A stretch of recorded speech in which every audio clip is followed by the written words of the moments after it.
तो दोस्तों कल मैंने इस केक की डिज़ाइन आप सबके साथ शेयर की थी कि किस तरीके से मैंने इस डिज़ाइन को बनाया।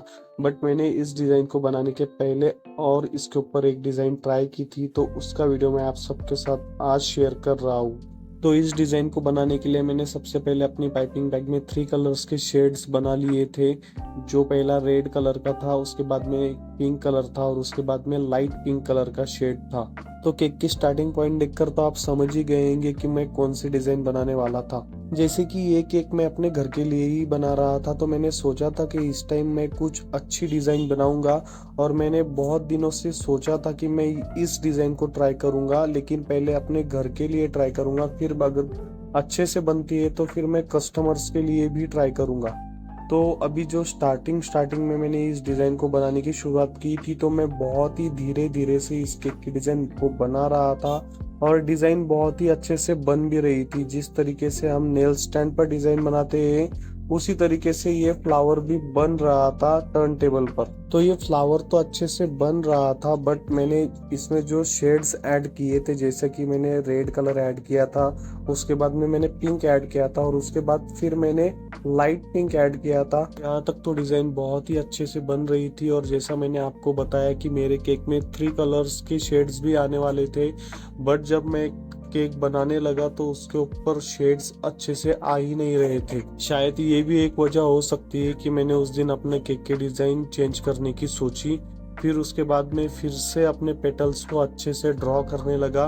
बट जैसे जैसे मेरा फ्लावर बड़ा होता गया, मेरे केक के जो पेटल्स थे उन्हें भी मुझे बड़े बड़े ड्रॉ करने पड़ रहे थे। इस वजह से जो क्रीम था वो क्रीम थोड़ा थोड़ा मेल्ट होने लग गया था, क्योंकि इस डिज़ाइन को बनाने को मुझे बहुत ही ज़्यादा टाइम लग रहा था।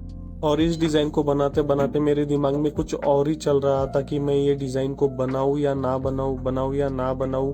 बट फिर भी मैंने जैसा तैसा इस केक को बनाने की कोशिश की। जैसे जैसे आउटर साइड बढ़ते जा रही थी, उसी तरीके से केक के पेटल भी बढ़ते जा रहे थे।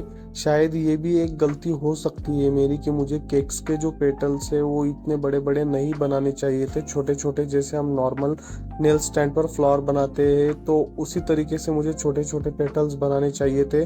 बट मैं उन्हें कुछ ज़्यादा ही लेंदी बनाने लग गया, जिस वजह से शायद मेरा केक थोड़ा बिगड़ गया। और ये एंडिंग में एक तरफ से ही बड़ा लग रहा था मुझे। और इतने लेंदी पेटल्स बनाने की वजह से वो पेटल्स भी ऐसे टेढ़े टेढ़े से बन रहे थे, जिस वजह से केक का लुक थोड़ा मुझे बिगड़ता सा लग रहा था। और फिर मैं यहीं पर स्टॉप हो गया।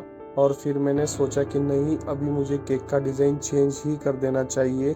और यहाँ पर क्रीम भी थोड़ी सी मेल्ट होने लग गई थी, क्योंकि हमारे हाथ की हीटिंग के वजह से जो क्रीम होती है वो मेल्ट होने लग जाती है।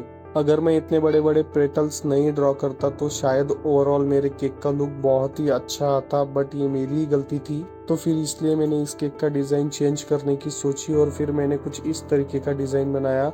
तो आपको ये केक का डिज़ाइन कैसा लगा, या फिर जो पहला डिज़ाइन बना रहा था वो अच्छा लगा, तो आप कमेंट करके ज़रूर बताना। तब तक के लिए बाय बाय।